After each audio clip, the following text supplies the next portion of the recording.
lead, discover, develop, deliver. The Air Force Research Laboratory leads the discovery, development, and delivery of war-fighting technologies for our air, space, and cyber forces. Our scientists, researchers, and professionals reimagine what's possible, creating tomorrow's technology today. This pursuit of innovation delivers solutions for our warfighters' urgent needs, creating innovative new capabilities for the Air Force. When others say it's impossible, we find a way. We are the Air Force Research Laboratory.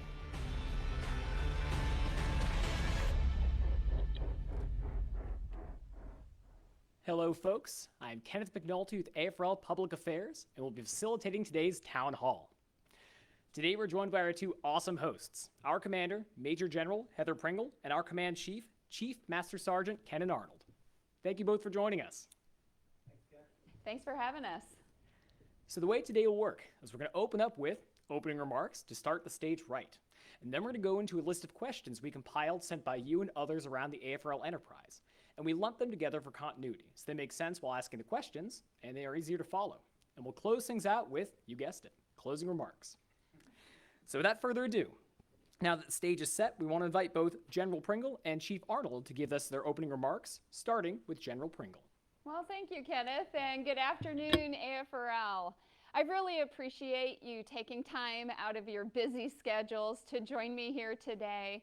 I'm looking forward to the conversations that we're going to have, and there's so much to talk about because, boy, there's been an awful lot of change around the lab over these past few weeks. So ask us some tough questions, and I'll pass them right over to Chief. But truly, I'm just excited to be a part of this team and to have this opportunity to connect with you.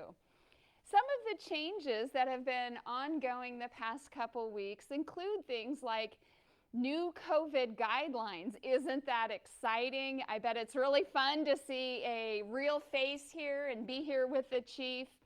But we know that you're going to continue to be safe as you implement these guidelines, and we can talk a little about that in a few more minutes. But it's really exciting just to be this far along in fighting this pandemic and not giving an inch to that little virus.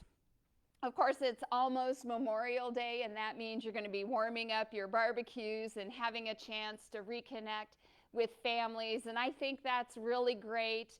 And I'm looking forward to how you all implement the white space days and get some time to really focus on what you think is most important about our mission. So I know your directors have been communicating and talking to each of you about what this time could do for you and your mission.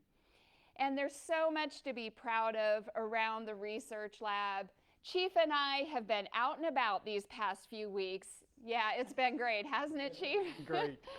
Everywhere from Arnold Air Force Base, seeing the small but mighty team there, to Edwards Air Force Base. I just got back from Kirtland last week. And oh, by the way, I did a virtual crash of an AFOSR Marvelous Mike Night where I connected with the team from Japan. So it's truly phenomenal. And in between all of that, there have been things like AFRL Inspire, where our speakers were just phenomenal. We had some congressional testimony and so much more. So lots to talk about, AFRL. Bring us your questions, and thank you again for joining us today. Chief? Thank you, ma'am. Well, good morning, good afternoon, good evening, wherever you are, to our airmen and our guardians out there. I just want to say thank you for having us today. Thank you for making this another successful just open the mic for us and hear what your questions are and allow us to answer any questions that you have out there. Really appreciate, it's been a tough year. It's been a tough couple years, right? Or a year and a half now. And I just want to say thank you for everything that you guys have done out there, all the efforts that you've put forward. We have been through the ringer. The Air Force and Space Force has been through the ringer, and we have come out the other side just glowing. And so I just want to say thank you to all you guys out there that did so much work. And then we also, I don't know if you can see what makes what's different in this room, but our commander was awarded her 2nd star. So congratulations to General Pringle for Major General Pringle. And I'm sure I speak for the whole enterprise saying congratulations. And we couldn't ask for a better person to put on that 2nd star and to lead us into the future. So with that, I'll turn it back over to you, Kenneth, for questions on. Yeah, hard to follow that, but I definitely echo your words, Chief Arnold, that more than well-deserved Major General Heather Pringle. So glad we had both of you here in our leadership and able to continue and do awesome town halls like this. So thank you both again, and thank you all again for joining us if you're just jumping on. The live stream began just a few minutes ago, but in case you miss anything, you can always make sure you can check it out once it's saved in our Facebook profile after everything's wrapped up, and we'll remind you at the end. So if any questions pop up as well, it's important to note that if we can't get to them today for any reason, our team will make sure to re-engage with you and answer them accordingly. So don't feel like we're not answering it, we're just making sure we do it in a timely and effective manner. So without further ado, we go to our first question. So the first section we have here is under new guidance. So question 1 for you, General Pringle. Do employees have to wear masks while they're inside AFRL facilities? Well, that's the most exciting thing about today. It depends on your vaccination status first and foremost. So the CDC came out with new guidelines, and then the Office of the Secretary of Defense followed that up with how we could interact and execute our missions on our military installations.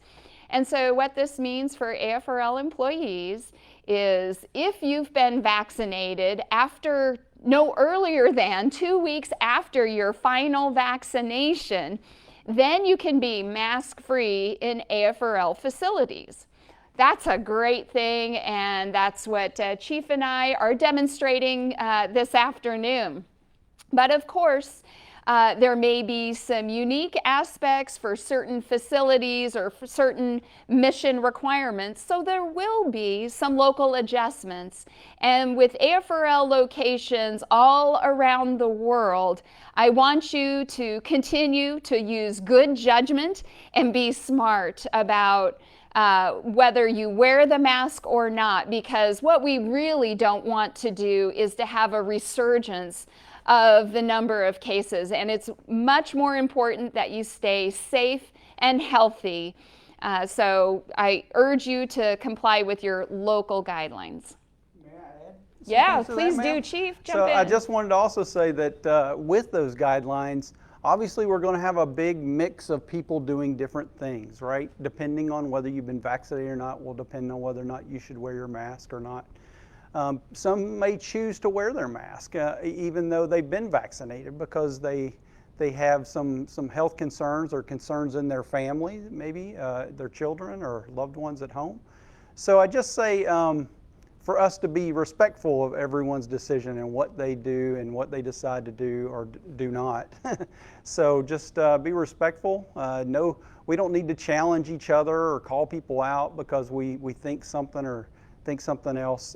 So I just ask that we be respectful of everyone's decision on what they decide to do, and it's their personal reasons, and they don't have to explain it to any of us. We absolutely respect everyone's privacy. That's and we can do that. Absolutely. So the second question for you, General Pringle, is with the new CDC guidelines, what is AFRL's position on employees reporting to base for work? So this is one that I fully support, a work where you work best for the mission accomplishment. And of course, AFRL, we have the best mission in the entire world. We lead, discover, develop, and deliver science, technology, and innovation. So sometimes you can do it virtually through a computer medium, but sometimes you need to be in the lab with your lab coats and those protective goggles on your face, or the hairnets, which I wore some last week, Chief. So, you know, I don't wear hairnets at home, but there are certain facilities here at AFRL where I would. So it's going to be another determination in concert with what you have to do and where you need to do it. So work with your supervisors, work with your teams, and make the adjustments as necessary. We don't have to go back to the old way of doing business, and boy, we don't want to. We've learned a lot, we've come too far, so let's work where you work best to get the mission done.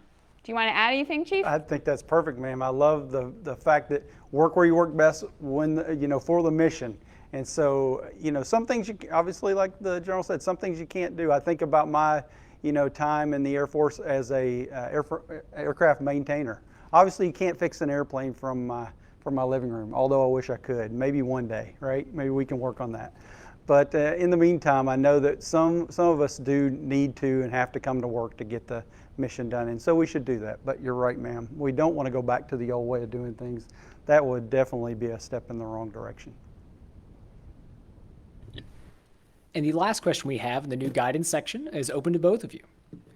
We have, what do you think the post-COVID new normal will look like for folks coming in or AFRL employees, and what are the benefits?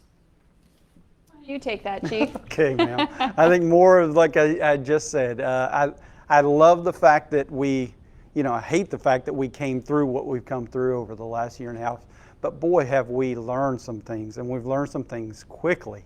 I mean, it took that for us to really learn as fast as we've learned, and so we don't want to go back in the past and do things the way we did, the legacy way of doing things. We'll do better in the future.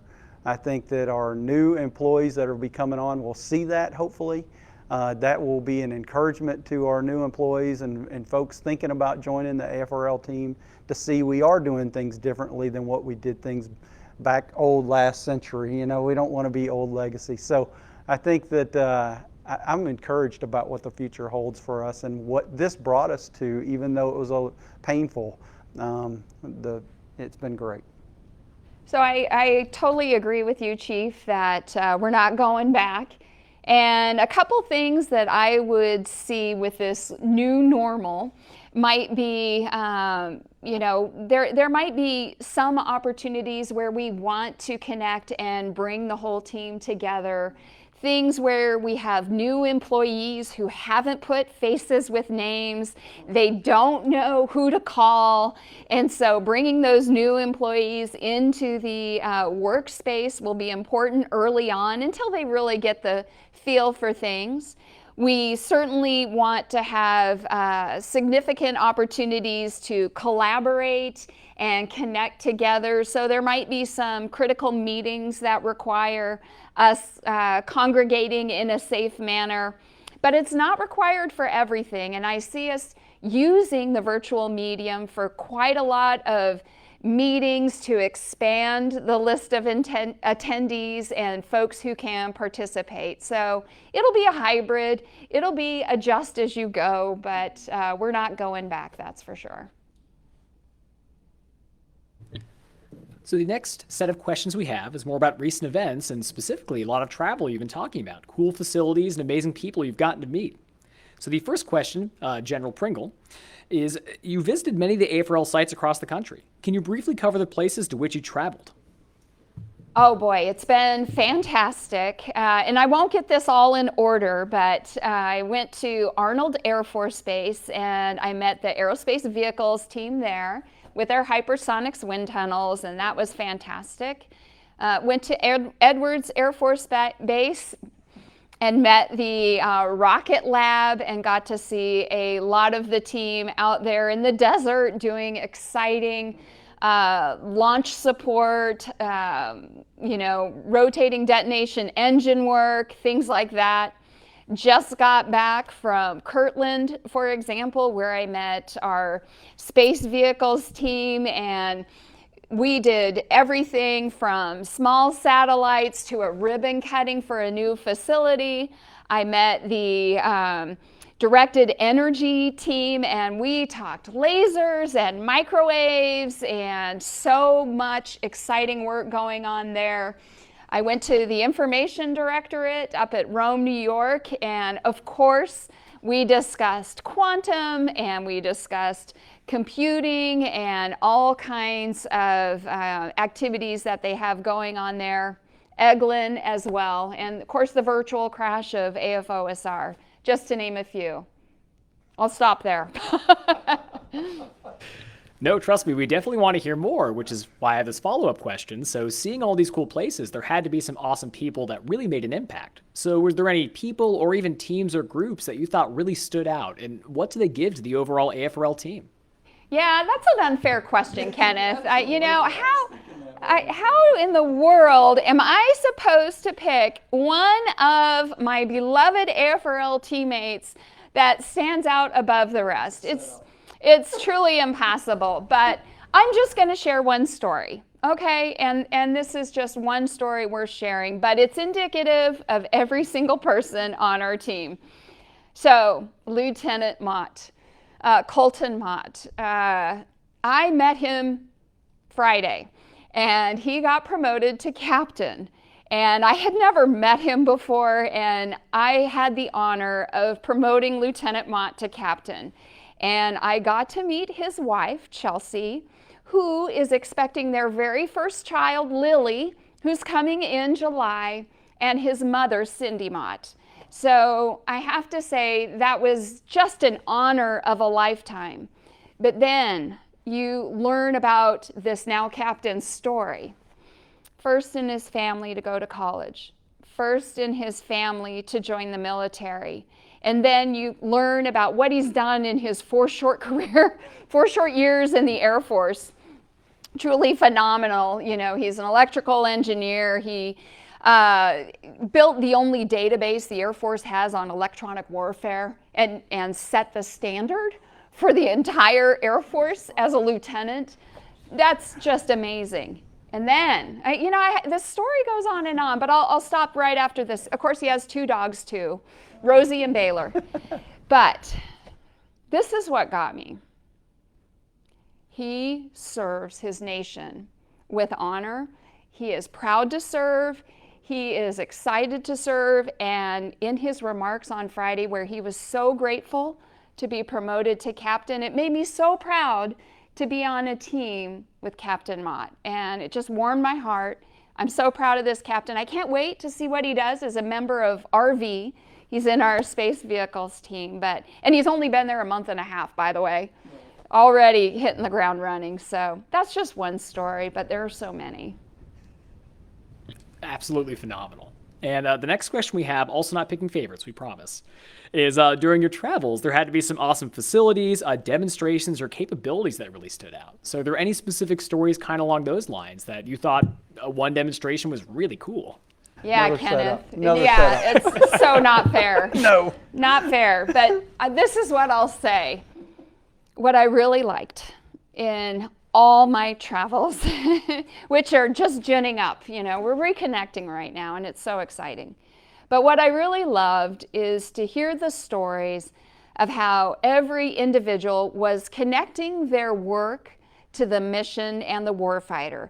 And they were telling a story from a concept or idea that started out as very basic research. That is, the stuff that the Air Force Office of Scientific Research generates and encourages and facilitates, and how that connects to the higher level, to the next level of advanced technology development, and how that connects with experiments, and how that connects with warfighters and fielding, cutting-edge capabilities. And everywhere I went, that story was told from the very beginning, the very birth of a little technology, to its growing up and delivery to warfighters. So that was exciting for me to see and hear and learn.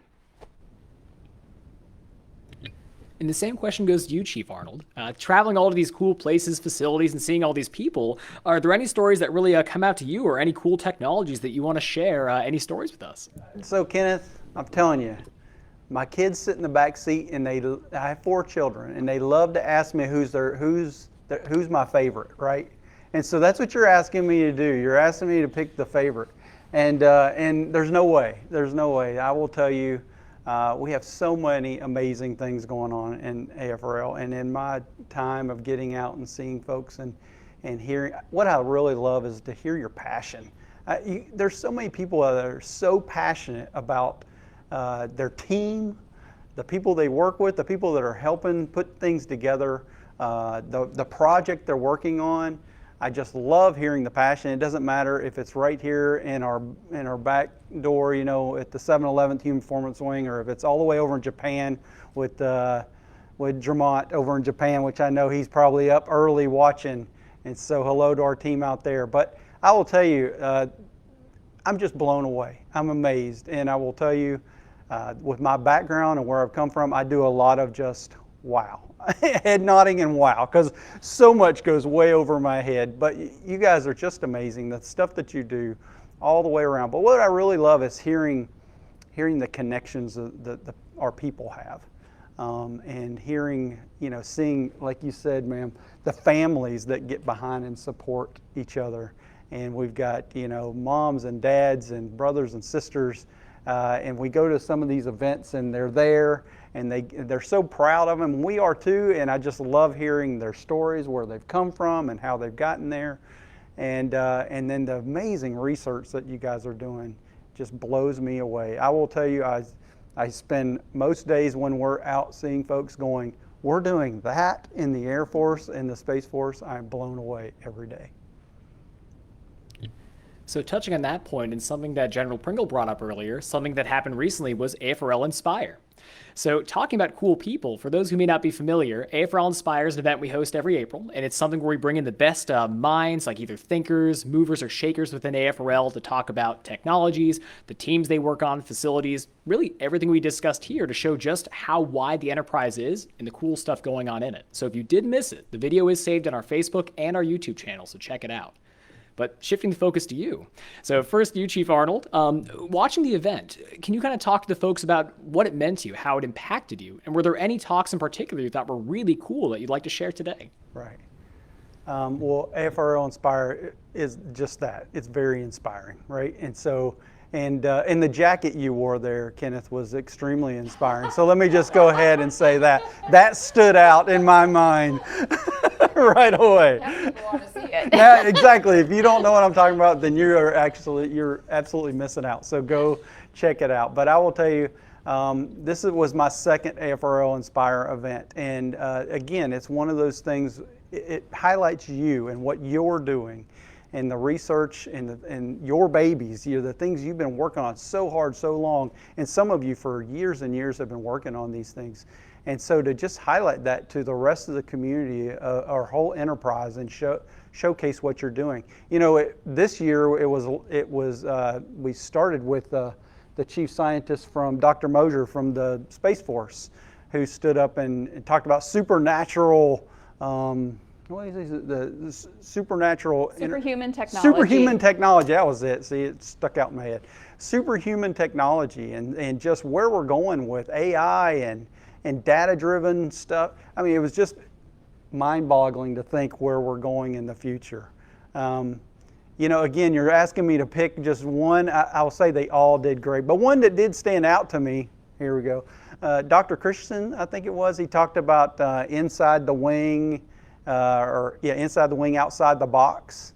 And so, of course, that stuck out to me because if you haven't seen it, please go back and look. But the research he's doing is talking about fuel cells inside aircraft. And again, as an aircraft maintainer for 20 plus years of my career, I've been in some of those fuel cells. And so the research that he was talking about doing was wearable things that you can wear inside the fuel cell to see if the air levels are getting bad and if you need to get out of there, because those are tight spots and you only have seconds if something bad happens, or if your clean air supply should go away, piping into the tank. So just stuff like that. We also had explosions. I think the captain was doing so it was a pretty amazing event, and you did a great job with it, Kenneth, just leading us there on this stage. So appreciate your help as well.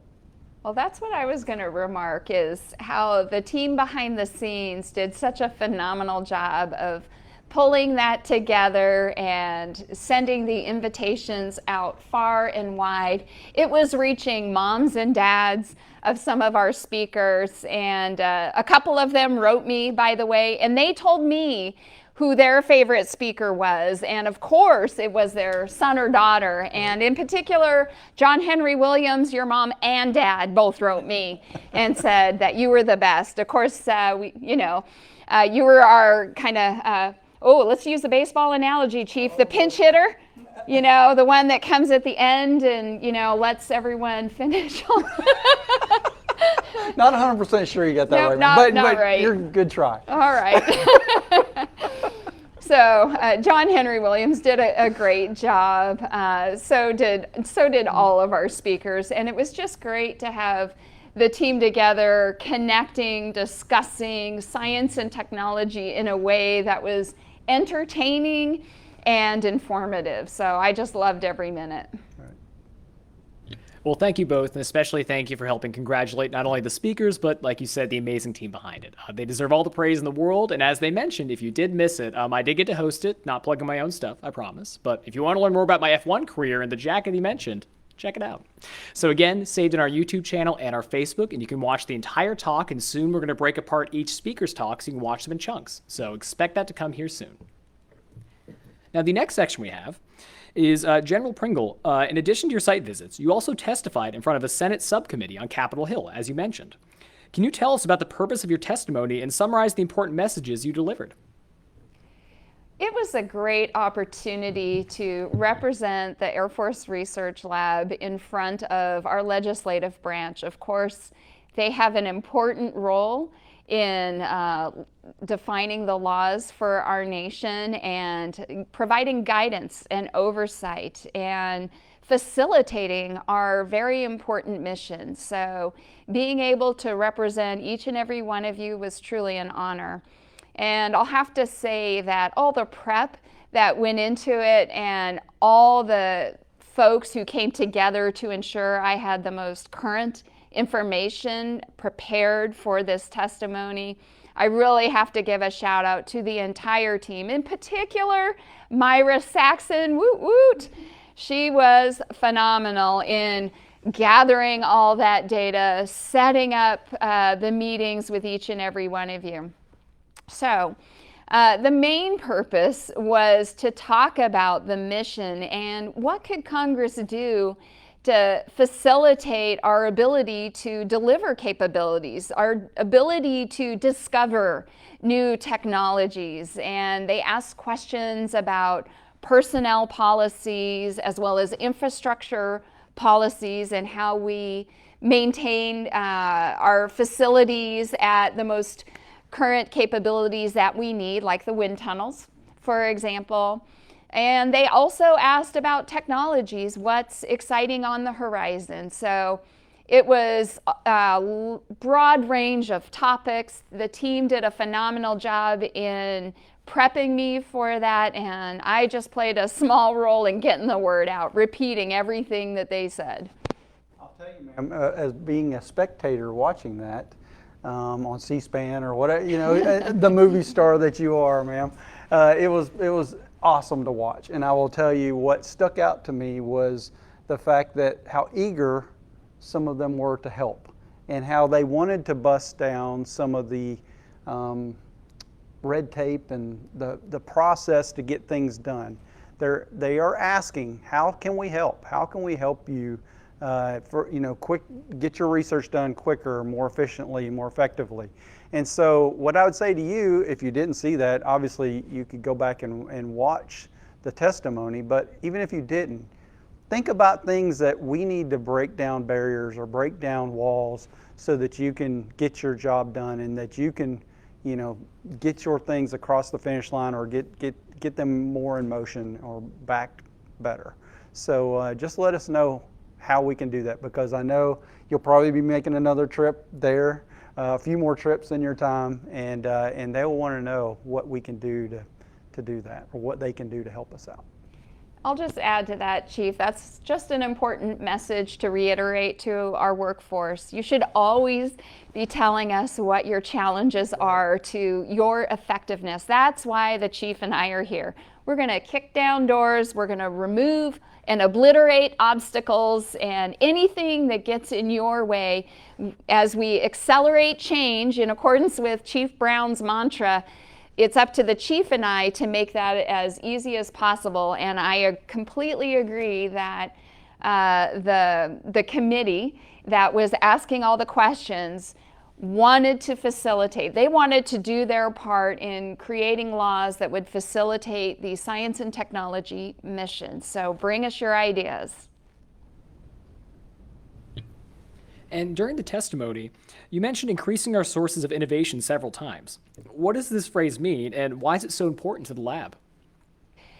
So one of the things we don't want is to always go to the same well of ideas for innovation, because we will always get the same ideas. And so the clearest and easiest way to get to new and different ideas and new and different sources of innovation is to expand our partnerships.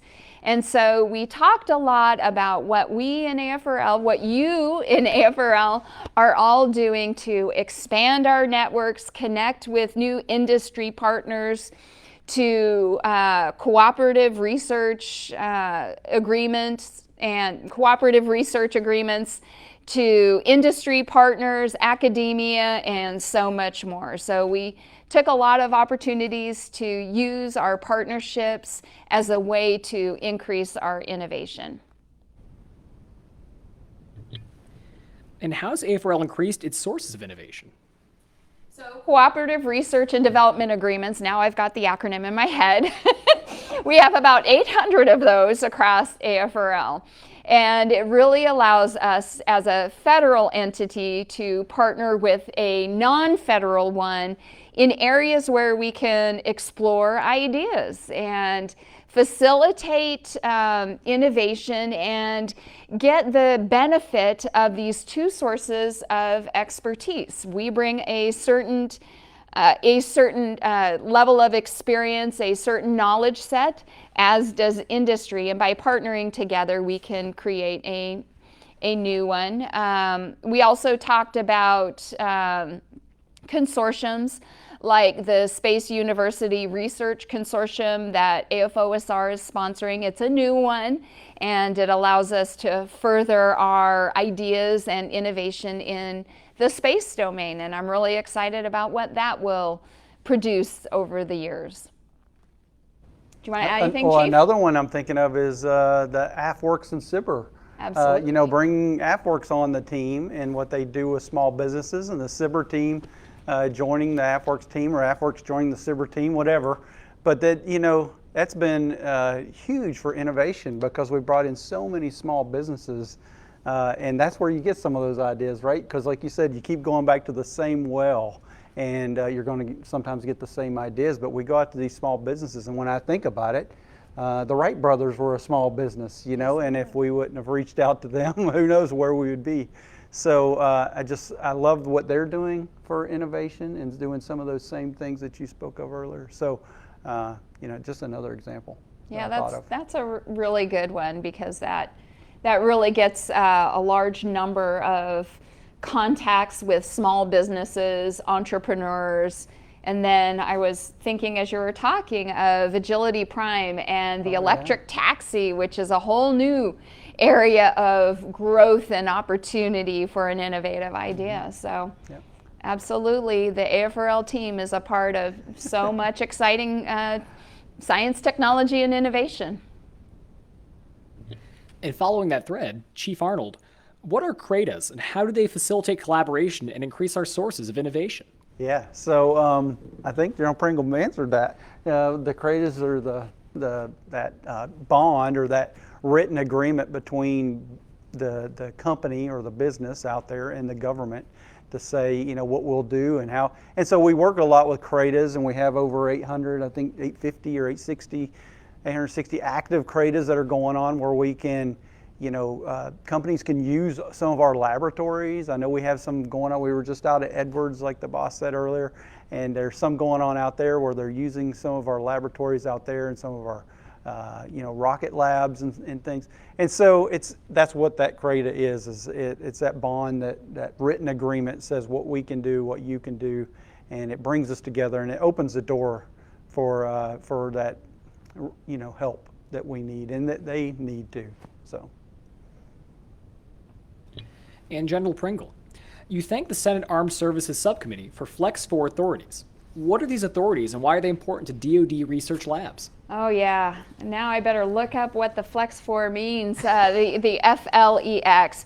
But bottom line, it's an infrastructure opportunity to improve the infrastructure, facilities, testing equipment, things like that we have throughout the lab. And this law allows us to dedicate a percentage of our budget toward improving infrastructure. And the good news is what AFRL has done is dedicated up to 4% of our budget for improving our lab space. And I've seen so many new exciting buildings and new labs that are going up as a result of these Flex 4 authorities. And I'm really grateful that they've been able to do that. And the next set of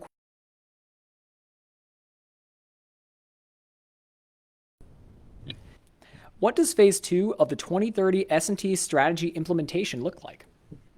Phase 2 of the strategy implementation. Ma'am, can you help me out what Phase 2 will look like in the... Absolutely. So if you remember in the fall, right around the Air Force birthday, we declared Phase 1 complete. And so what we said was that the Transformational Capabilities Office had the starting point for resources, personnel, and a program.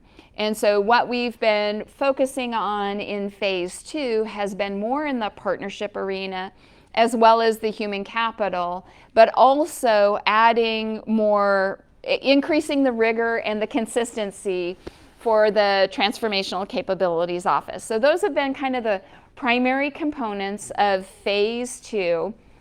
And, we can talk more about the human capital plan if we want to in a minute, or partnerships, but been the major thrust since about September of last year up until about now. So we talking also about digital transformation during that as well. Absolutely. And so in that digital transformation, we're looking at data-driven decisions and using data and being able to, harness that data across the lab, across the whole enterprise. And I will tell you, if we're coming to a station near you, General Pringle and I, if we're coming to UI, understand that she loves to ask questions about what are you doing to harness that data and then use it through the whole enterprise.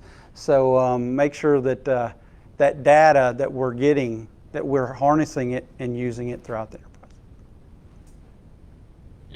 So speaking of enterprise-wide, what are the latest updates on the One AFRL 2 Services mission?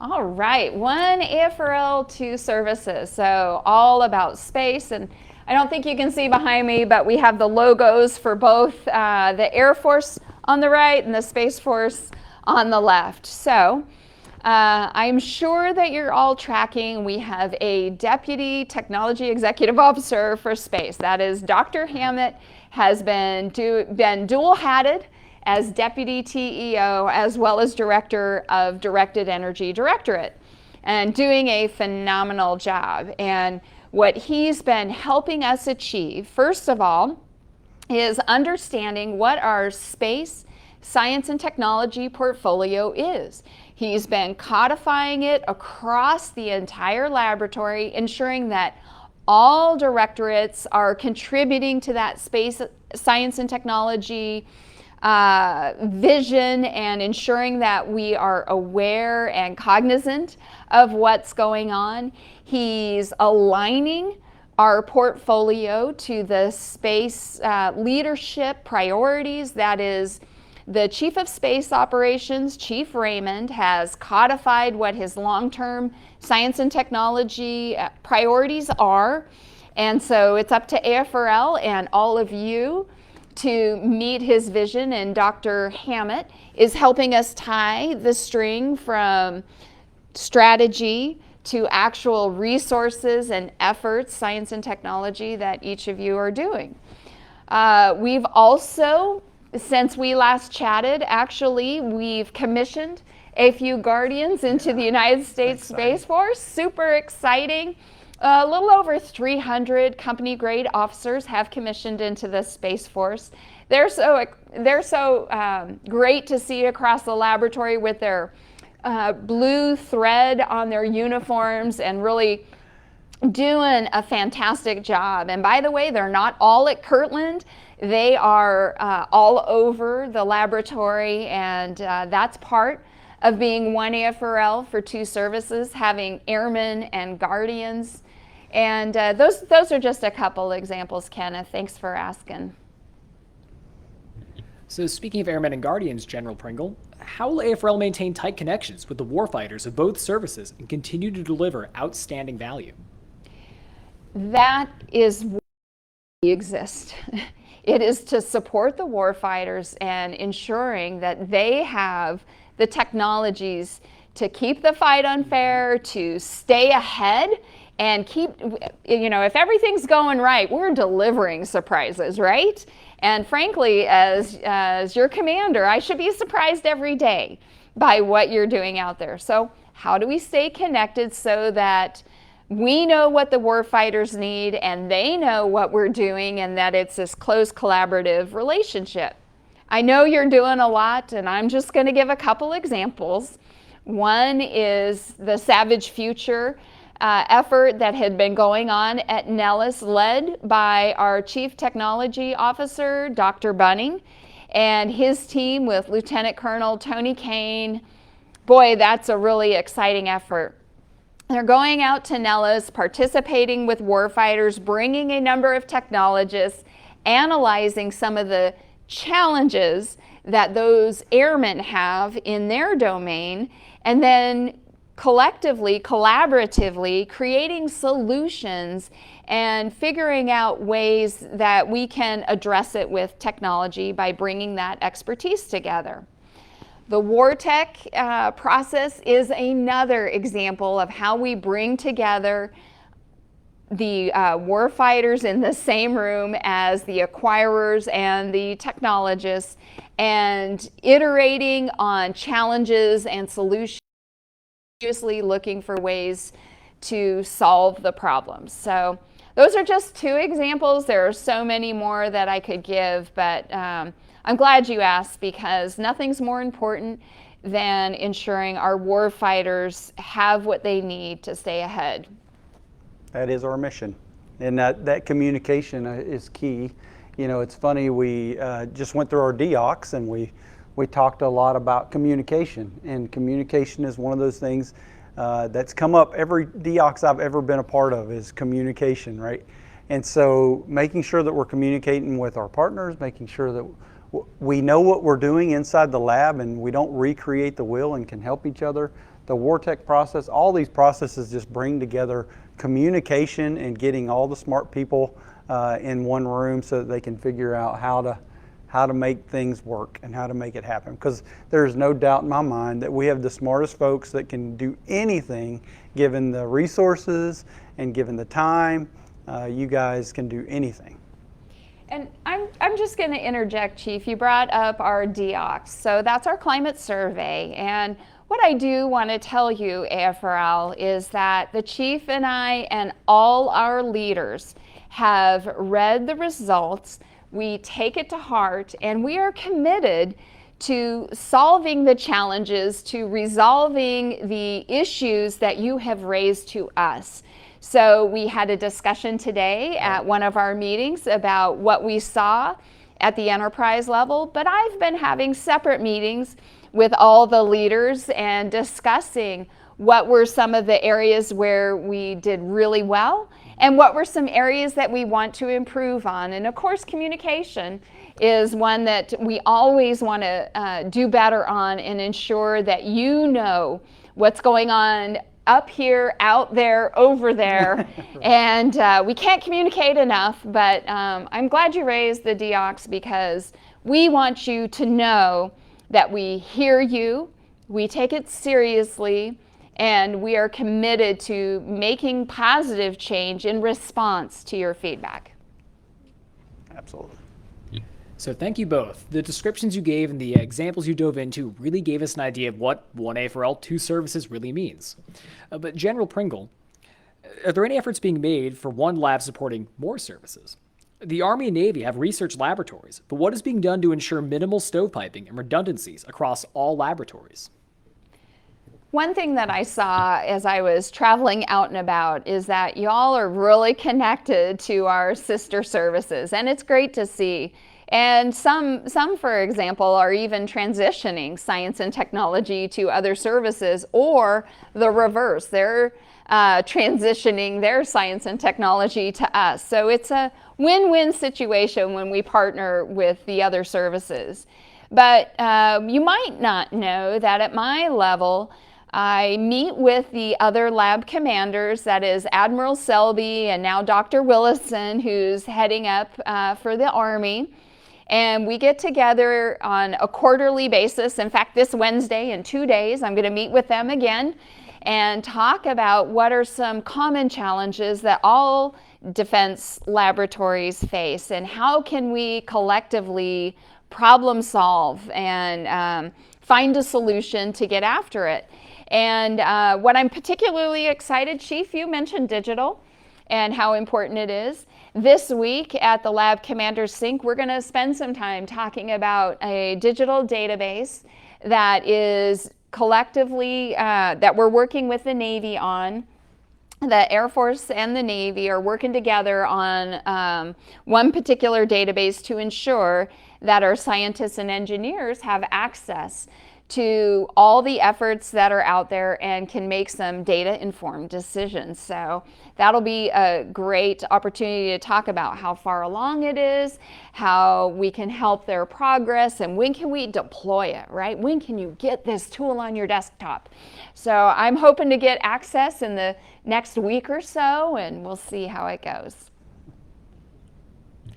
We'll be excited to hear updates from the meeting. And on a related note, Chief Arnold, what steps can lower tier personnel take to minimize redundancies?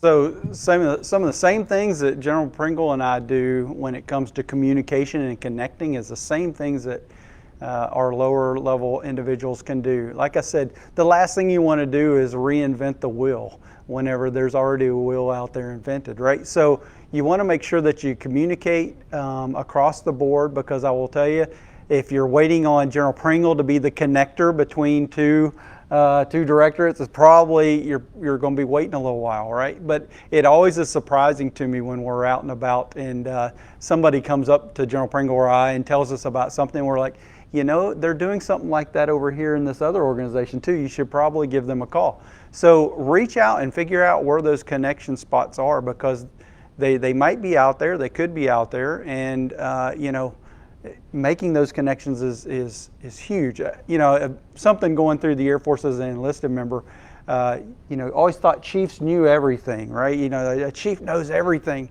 I can't wait to be a chief and know everything like them. And then you become a chief and you go, I don't know everything. I'm far from knowing everything. But what I do have is a chief network that I rely on all the time for things. And they do know everything. And so I can reach to them, whether it's an AFPC or if it's at, you know, across the street at LCMC and something we have going on with them, and I can understand what's going on. And so do that same thing at your level too. Reach out and connect with folks that are doing some of the like-minded things that you're doing, so that you can reduce those redundancies and get further along in your research or whatever you're doing.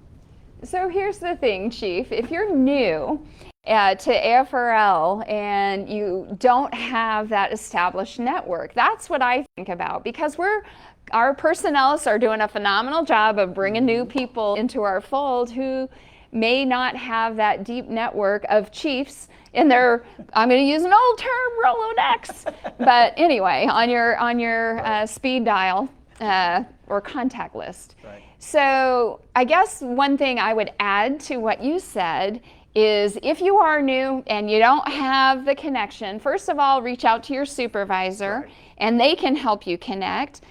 Reach out to your chief scientist, but also there's a tool online called Air Force Tech Connect. One word, airforcetechconnect.org, O-R-G.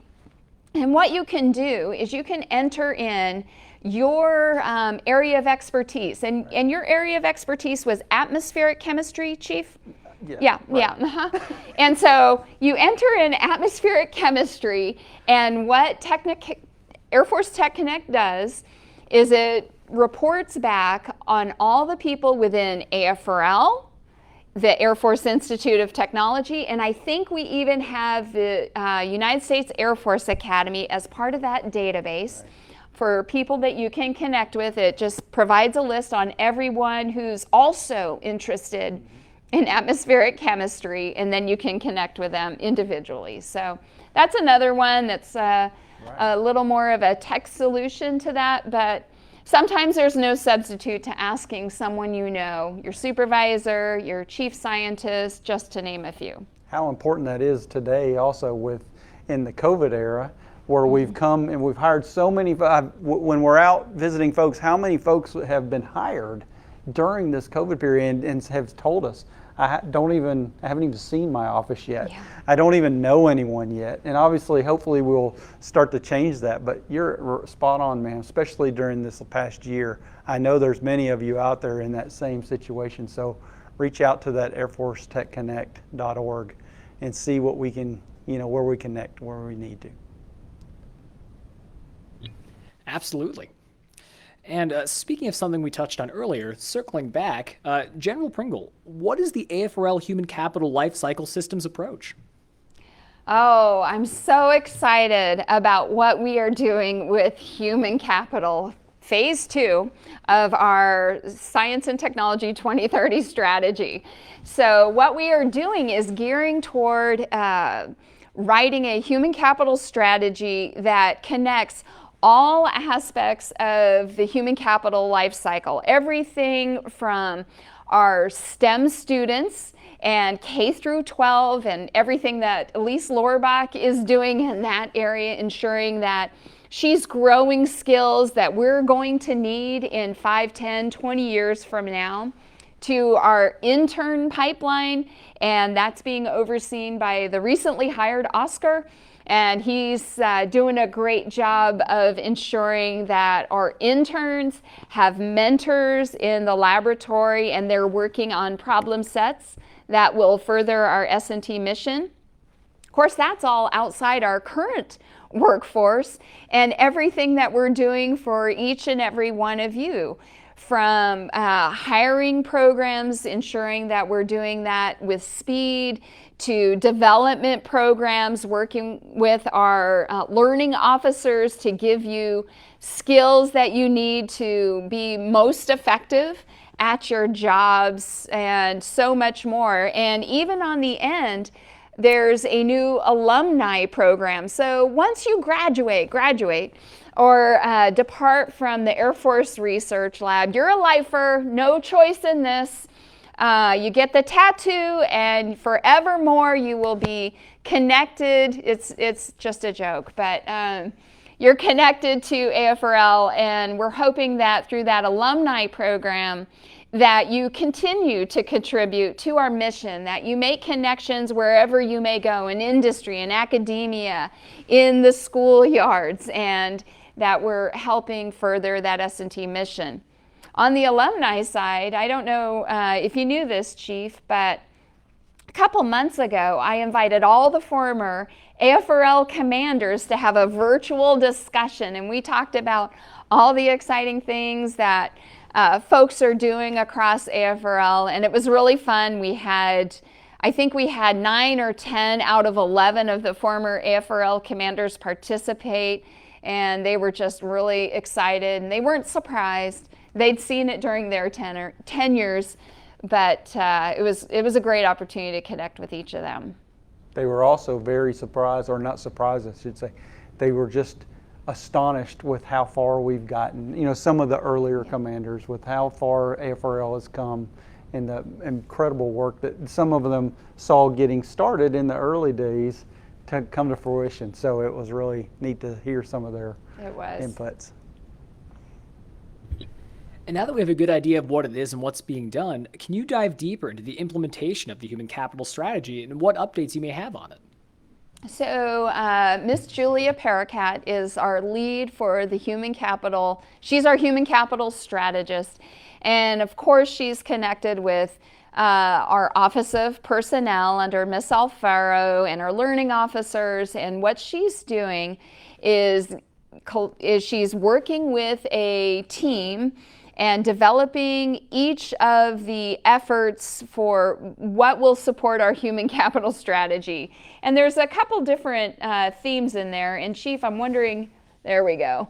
It's the life cycle dimension, ensuring that we have continuous assessments of what talent we need, that we're not static, that we're thinking about the skills that will best facilitate our success in the future. What is one that comes to mind that's come up a couple different times, Chief? Digital skills, right? Right.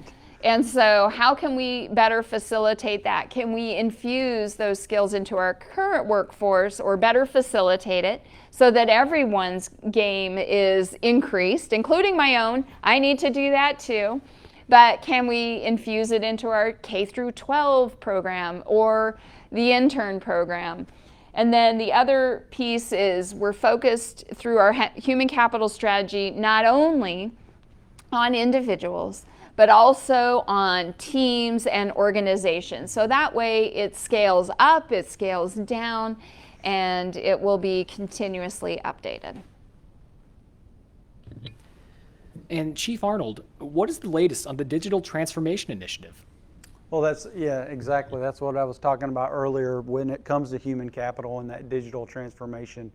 You know, where we're going is that data collection. You know, how do we collect the data and share it throughout the enterprise? And so we're working on some projects right now to make sure that we, you know, hit the ground running and make sure that we're laying because the last thing we want to do is create an iPhone that can't talk to a Samsung phone, right? We want to create, obviously everybody can have their own things, but we have to all be able to talk together. So, you know, we're creating that groundwork right now so that we can share that data and everybody can have access to that data throughout the enterprise.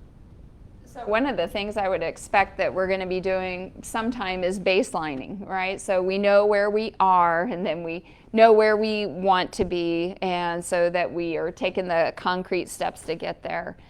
Dave Shahady, if you're out there, give yourself a woot woot yeah, because we really appreciate everything that you're doing to further our digital enterprise, to connect with what the command is doing across Air Force Materiel Command. And yeah, it's been a busy digital campaign and more to come. And Chief Arnold, speaking of digital tools, when does CVR end and how do I switch to chess?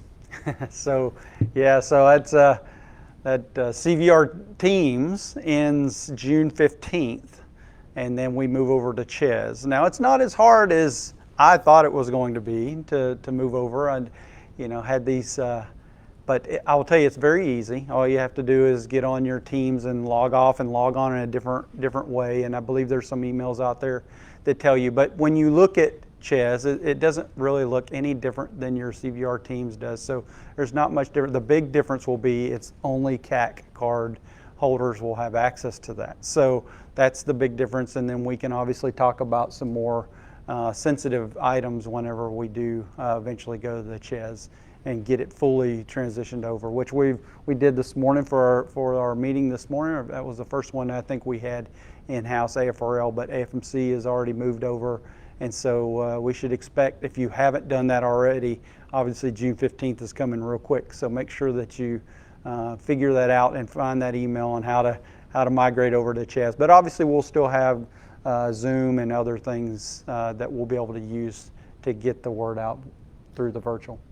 And one of the things that we will be migrating over, we had a team called One AFRL, and it was an opportunity for any of the AFRL leadership to post comments. There was a section for interesting reads, and I think Dr. Bunning had his Random Thoughts team on there, as well as Coping with COVID. There were a whole variety of teams that are basically public bulletin boards, and so you can self-join, and I'd encourage you to do that, and I plan to use it as another platform to communicate, because sometimes you just don't want to spam your inbox with another email.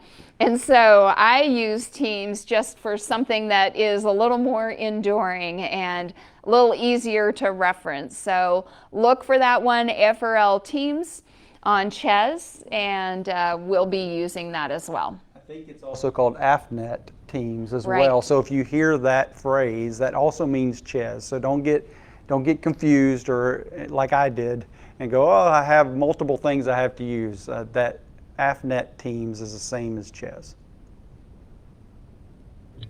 Well, that's good. I've already learned a lot because it's not chess, it's CHES. So see, you pick something up every time.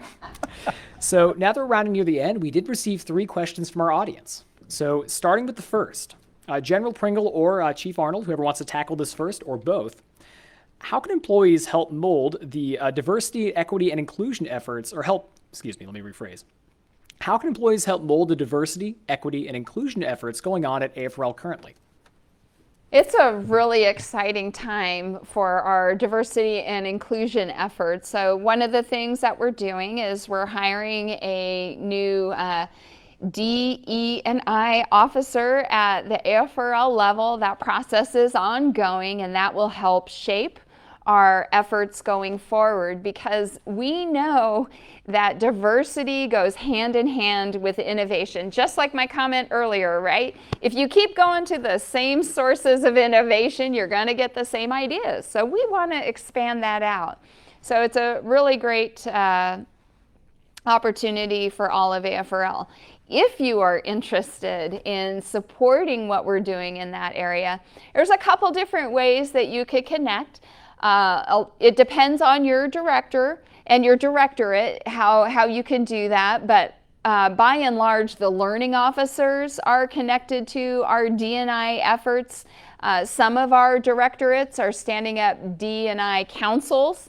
And do you have other suggestions, Chief? Well, ma'am, all those are great, and I completely agree. If you want to join, or you want to take a more active role in it, then please reach out. The CLOs, your Chief Learning Officers, will probably be your best bet to get your foot in the door and get moving in the right direction if you want to take a more active role. But for everyone out there, what I would say is, what General Pringle and I, or what I have learned out of a lot of the sensing sessions and talking about D&I that we have done since General Pringle has been here, is just talking about it.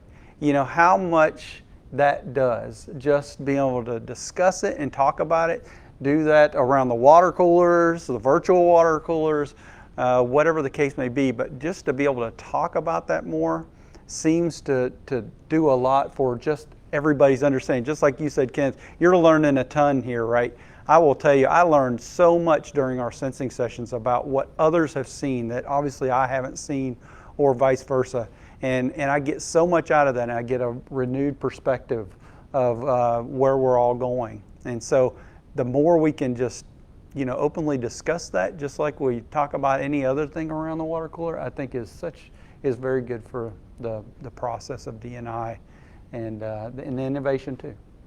Well, that's really true, and it's about increasing trust. Right. With our teammates. And so, diversity has so many elements and levels, and it's really just about connecting and trusting your partner. And I was so pleased that the Chief answered it in this way. That's why we're both up here, because the answers are better when we both bring a perspective to your questions, because I'm only going to answer it through my own lens, and then the Chief brings another one. And so that's the kind of community, the kind of AFRL that we're trying to build, that you already are building, but keep working at those efforts, because There's more we can do. We can make it better, and I'm looking forward to it. So connect, trust, talk around the virtual water cooler, or if you're back in the office, great, go to the real one and get some real water. That's important. Stay hydrated.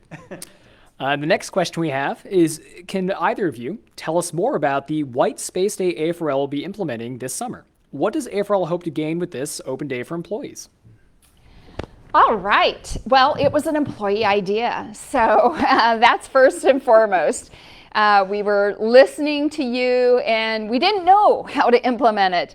And so then we had someone go and ask all the directors if we were to implement a day where employees would have time to focus on what they think is most important. How would we implement it? Would we pick a day? Would we ban all meetings? What would we do?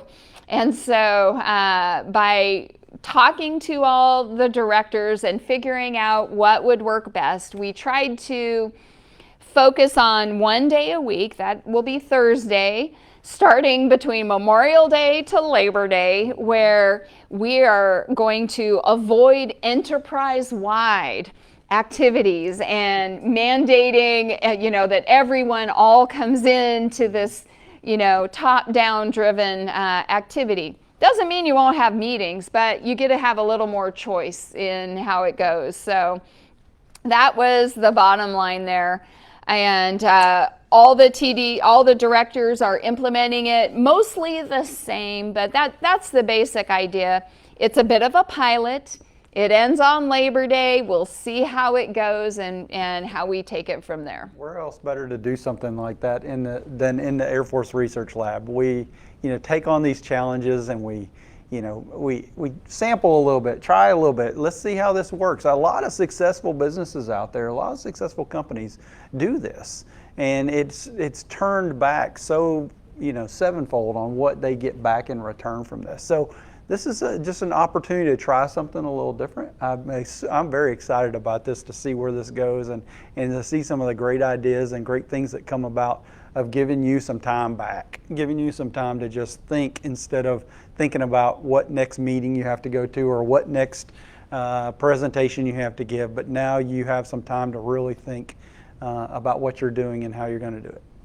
It kind of ties back to the AFRL Inspire speech that John Henry gave. It was the last one, by the way, and he talked about the FedEx days. Right. So you might be doing a FedEx day during your White Space Day. You might do what Google does, and they have their employees dedicate, it's unstructured time for them to think about it. There's lots of ways that you can address it, but we tried to make it as ill-defined as we could.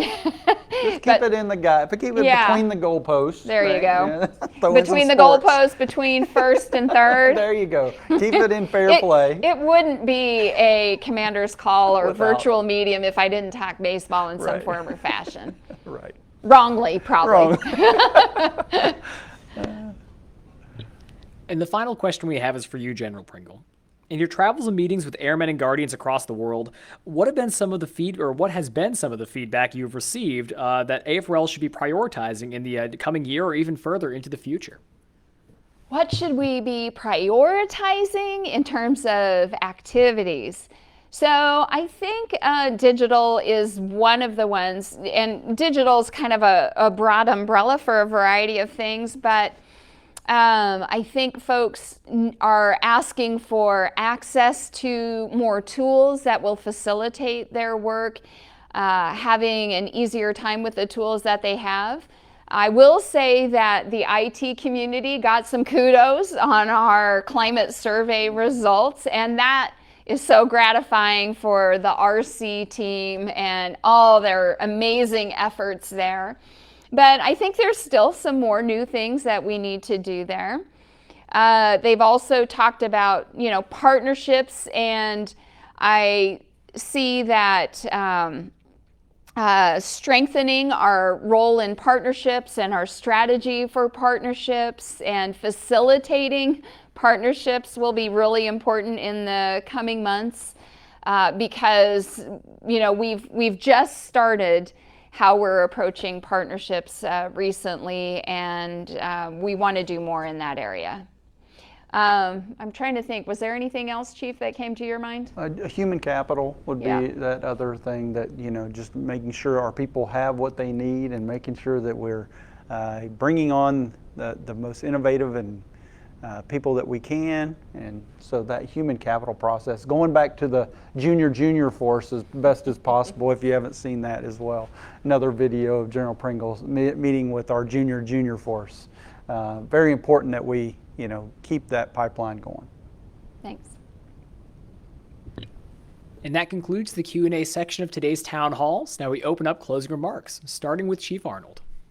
All right, well, thank you, ma'am. First and foremost, thank you for having me here, ma'am. Thank you for allowing me to be your command chief and be the command chief for the Air Force Research Lab. It is absolutely an honor, and it, again, I know I kind of said it at the beginning, but it truly blows my mind of what we do each and every day in the Air Force Research Lab and what we do for the Air Force, Space Force, and even in our partnerships with the Navy and Army, Coast Guard. There's so many things going on. It is mind-boggling. There are so many people that have just truly been etched on my heart that I will take from here and continue throughout life with them etched in my heart. There's so many people that have left a mark on me, just to say it that way. This will be my last town hall. I'll be leaving the Air Force Research Lab in the middle of July, so just wanted to take this opportunity to say thank you for what all you do and what each and every one of you done, the impact that you've made on me, my family, and what you're going to make the impact on our future of our Air Force and Space Force and our nation when it comes to defense. So thank you for what all of you do. Thank you, thank you, thank you. That's all, ma'am. Well, Chief, we're going to miss you. We appreciate everything that you have done and given to the Air Force Research Laboratory. Your leadership has been phenomenal. Your connection with the workforce and your ability to tell their story has really shed a light, and I really thank you for being my wingman these past 11 months. It's been an amazing journey with you. You've made me a stronger commander. You've made us a better research lab, so we thank you for your service. And we wish you continued luck and happiness in your life. If you didn't know, the Chief's son just graduated high school, by the way, in this last week, and so he was out for celebrating with his son Nathan, and so look forward to a new Airman Arnold at some point in the next year. We will be having. And he's a wonderful, in addition to being a wonderful father, he's a happily married husband of 25 years, which is tomorrow. That's correct. Yep. So congratulations on that. And you exemplify taking care of your family both at home and at work. And I hope that each and every one of you take the time this summer to reconnect with your families and remember that they're why we do this each and every day, right? It's the next generation. And I know that you are passionate about what you do, and that's what I love about AFRL. You are problem solvers, and those problems are so interesting, and you love what you do. I am so proud of you. I want you to keep doing it, but I don't want you to burn out. I want you to be strong. So take time over the next couple months and reconnect with your family, and stay healthy. Enjoy the summer weather. Enjoy the new COVID guidelines if you can, but stay healthy.